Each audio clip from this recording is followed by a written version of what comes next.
베드로전서 5장 7절에서 8절 말씀 함께 봉독하시겠습니다. 함께 읽겠습니다.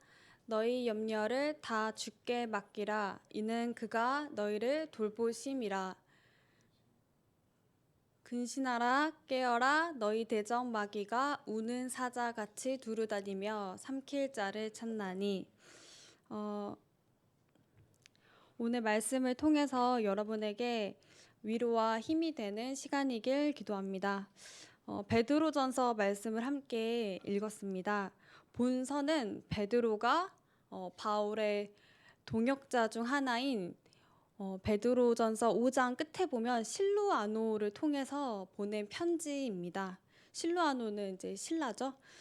베드로는 1장 1절에 소아시아에 흩어진 나그네에게 이 베드로전서를 기록한다고 기록되어 있습니다. 흩어진 나그네는 예수님을 믿는 자들입니다. 당시 초대교회 기독교인들은 로마의 핍박을 당하고 염려 가운데 있었습니다. 그래서 베드로가 핍박과 고난받는 교회 그리고 성도들에게 예수 그리스도로 말미암아 고난 중에 소망을 가지고 살자고 권면하며 편지를 쓴 것이 베드로전서입니다. 요즘 시대에는 핍박, 환난, 고난이라는 단어와 좀 다른 환경에 산다고 생각하시나요? 그때나 지금이나 세상의 본질은 변하지 않았습니다. 그러나 환경은 더 좋아졌죠. 초대교회 때보다는 환경은 더 자유롭습니다. 여러분이 교회에 온다고 감옥에 가거나 죽임을 당하지 않으니까요.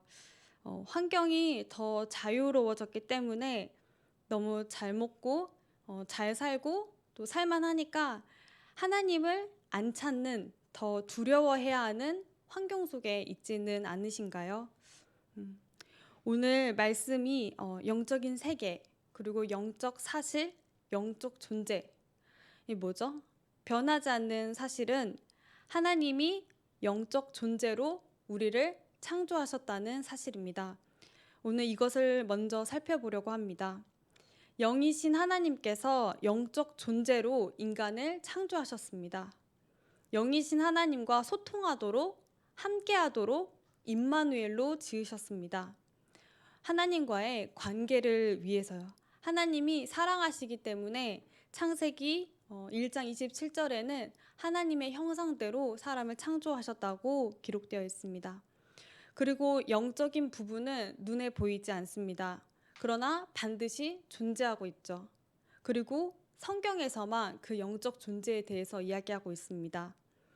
성경에는 처음부터 사단의 존재는 있었고 창세기 3장 아담과 하와를 공격한 것은 사단의 존재죠. 세상의 본질은 초대교회나 지금이나 변하지 않았습니다.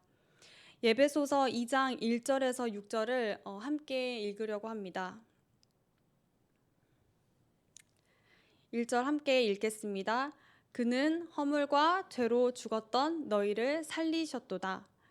그때에 너희는 그 가운데에서 행하여 이 세상 풍조를 따르고 공중의 권세 잡은 자를 따랐으니 곧 지금 불순종의 아들들 가운데서 역사하는 영이라.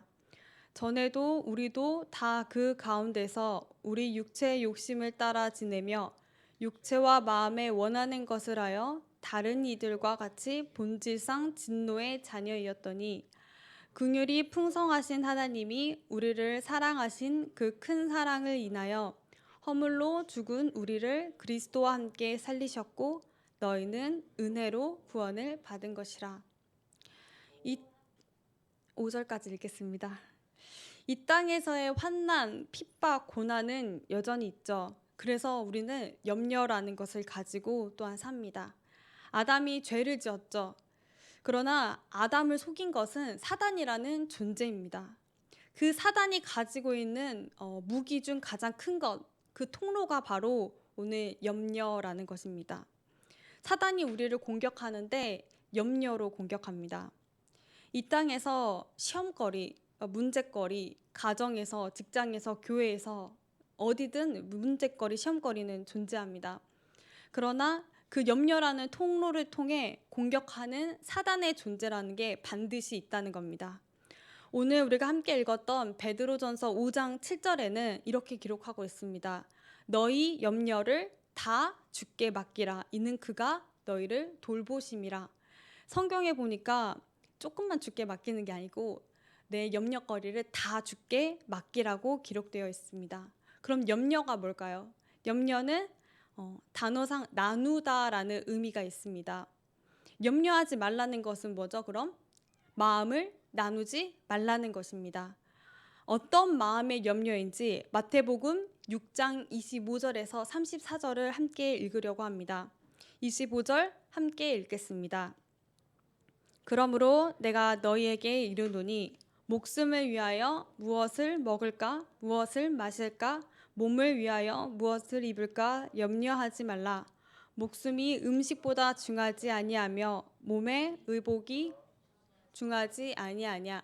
공중의 새를 보라. 심지도 않고 거두지도 않고 창고에 모아들이지도 아니하되 너희 하늘 아버지께서 기르시나니 너희는 이것들보다 귀하지 아니하냐. 너희 중에 누가 염려함으로 그 키를 한 자라도 더할 수 있겠느냐. 또 너희가 어찌 의복을 위하여 염려하느냐. 들의 백합화가 어떻게 자라는가 생각하여 보라. 수고도 아니하고 길쌈도 아니하느니라. 그러나 내가 너희에게 말하노니 솔로몬의 모든 영광으로도 입은 것이 이 꽃 하나만 갖지 못하였느니라. 오늘 있다가 내일 아궁이에 던져지는 들풀도 하나님이 이렇게 입히시거든 하물며 너희일까 보냐. 믿음이 작은 자들아. 그러므로 염려하여 이르기를 무엇을 먹을까, 무엇을 마실까, 무엇을 입을까 하지 말라. 이는 다 이방인들이 구하는 것이라. 너희 하늘 아버지께서 이 모든 것이 너희에게 있어야 할 줄을 아시느니라. 그런즉 너희는 먼저 그의 나라와 그의 의를 구하라. 그리하면 이 모든 것을 너희에게 더하시리라. 그러므로 내일 일을 위하여 염려하지 말라. 내일 일은 내일이 염려할 것이요 한 날의 괴로움은 그날도 족하니라. 마태복음 6장 25절에서 34절 말씀은 이런 의미를 가지고 있습니다. 염려한다고 달라지는 게 있느냐라고 예수님께서 물어보고 있죠. 29절에 보면 솔로몬의 이야기도 나옵니다. 왕 중에 가장 영화를 누렸어도 29절에 그러나 내가 너희에게 말하노니 솔로몬의 모든 영광으로도 입은 것이 이 꽃 하나만 갖지 못하였느니라 라고 기록되어 있습니다. 솔로몬의 부귀 영화를 누렸어도 이 꽃 하나만큼 차려입지 못했다는 의미입니다. 30절에는 오늘 있다가 내일 아궁이에 던져지는 들풀도 하나님이 이렇게 입히시거늘 하물며 너희일까. 들풀도 그러는데 하나님의 자녀인 우리는 하나님이 책임지신다라는 의미죠. 하나님의 자녀는 입히시고 먹이시고 하지 않겠느냐라는 의미입니다. 염려하지 말라는 이야기가 오늘 이야기가 아닙니다. 아무 일에 관심을 갖지 말라는 그런 이야기도 아닙니다. 내 마음이 이것들로 나뉘지 말라는 이야기입니다. 염려라는 게 마음을 나눈다는 의미가 있기 때문입니다. 32절에 보면 아버지께서 이 모든 것이 너희에게 있어야 할 줄 아시느니라 라고 기록되어 있죠. 하나님 아버지께서 우리 염려 또한 하나님께서 알고 계시다는 뜻입니다. 오늘 베드로전서 5장 7절의 끝에는 이렇게 기록되어 있습니다. 그가 너희를 돌보심이라. 우리가 염려를 다 맡겨버려야 하는 그 이유는 이 염려가 바로 하나님께 있기 때문입니다. 그 말은 염려의 문제, 그 소관이 우리 것이 아니라는 이야기입니다. 염려는 하나님의 소관이기 때문입니다. 왜냐하면 그가 너희를 돌보심이라. 돌보신다는 말은 끝까지 우리를 책임지시는 하나님께서 우리를 구원만 주신 게 아니고 끝까지 책임지시기 때문입니다. 그렇다면 우리가 영적인 문제를 바르게 알아야 되는데 우리가 또 알아야 할 존재가 있죠. 바로 사단의 존재입니다. 그리고 또 알아야 할 것은 하나님이 영으로 우리를 지으시고 창조하셨는데 그 하나님께서 이미 그 사단을 결박한 예수 그리스도가 이미 모든 싸움에서 승리하셨다는 사실입니다.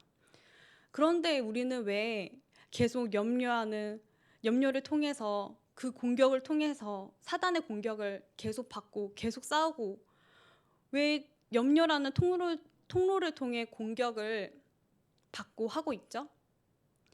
하나님과의 관계를 끊기 위해서 말씀을 듣지 못하도록 우리의 환경을 자유롭게 하나님과 멀어지도록 하는 것입니다. 이번 주 말씀에서는 이것을 영적 교만이라고 했죠. 에서처럼 영적 교만하도록 하기 위함임을 잊지 말아야 합니다. 사단은 우리를 영적 교만하게 합니다. 염려는 우리를 교만하게 만듭니다. 이번 주 강단 말씀에서 창세기 27장 그 사건을 기억하느냐고 목사님께서 말씀하셨는데 에서가 장자권의 축복을 가볍게 여겼던 말씀을 기억하시나요? 에서의 영적 교만이었습니다.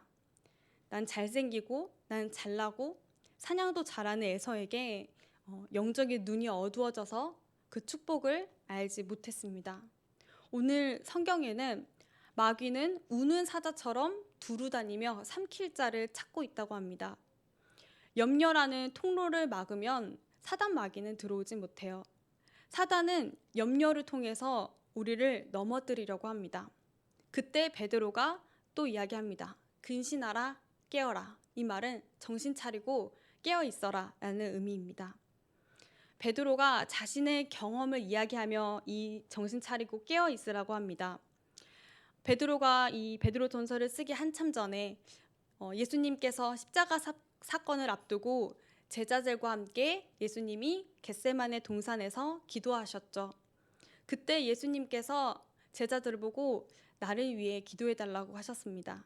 그런데 제자들이 잠을 자고 있었습니다. 바로 이 베드로가 이 이전의 바로 고백이 모두 주를 버릴지라도 나는 결코 버리지 않겠나이다 라고 고백했습니다. 바로 겟세마네 동산에 가기 이전의 고백입니다. 그러나 베드로는 알다시피 예수님이 잡히실 때 3번이나 부인했죠. 베드로가 교만했던 것입니다. 다른 사람들은 다 버리더라도 나는 안 그러겠다고 큰 소리 쳤던 베드로입니다. 그런 베드로가 닭 3번 울기 전에 나를 부인하리라 했던 예수님의 말씀처럼 예수님을 부인했었죠. 영적 교만입니다. 말씀을 정리하도록 하겠습니다. 교만은 하나님의 은혜와 도움을 부인하는 것입니다. 에서의 교만의 그 결과는 분노와 그 분노의 열매를 맺는 삶이었습니다. 이번 주 말씀처럼 에돔으로 세해산으로 가는 인생이었죠. 우리가 혹시 하나님을 경배하지 못하고 교만한 인생을 살고 있는지 근신하여 깨어 기도하길 원합니다. 학교에서 좀 수학 같은 거 공부할 때 선생님이 앞에서 이렇게 풀어주잖아요. 그러면 보고 있으면 다 알 것 같아요. 아, 맞아. 이렇게 풀면은 만점 받을 수 있을 것 같아. 그런데 제가 와서 막상 이렇게 풀어보려고 하면 잘 안 되죠. 그런데 거기서 포기하면 그냥 수학은 완전히 못 푸는 그런 거지만 다시 풀어보고 다시 노력하면 언제든 될 수 있습니다. 그 노력이라고 하는 건데 우리의 신앙도 우리의 마음도 이 나뉘지 않도록 교만하지 않도록 노력해야 합니다. 우리의 환경이 자유롭다고 해서 세상의 본질이 바뀌지 않고 우리의 의식주가 염려가 없다고 해서 우리의 믿음이 굳건해지지 않기 때문입니다. 어떤 목사님은 이 염려를 사람들이 일어나지도 않은 일에 대한 염려를 가장 많이 한다고 하는데 혹시 여러분 중에서도 염려하고 계신 분이 있으신가요? 우리가 상처 속에 염려 속에 살기 때문에 본질적인 치유가 필요합니다. 이번 주 강단 말씀이었죠. 우리의 진짜 치유는 하나님 앞에 서는 것입니다. 이사야 43장 1절에 너는 두려워하지 말라. 내가 너를 구속하였고 내가 너를 지명하여 불렀나니 너는 내 것이라 라고 말씀하셨습니다. 이 시간 기도할 텐데요.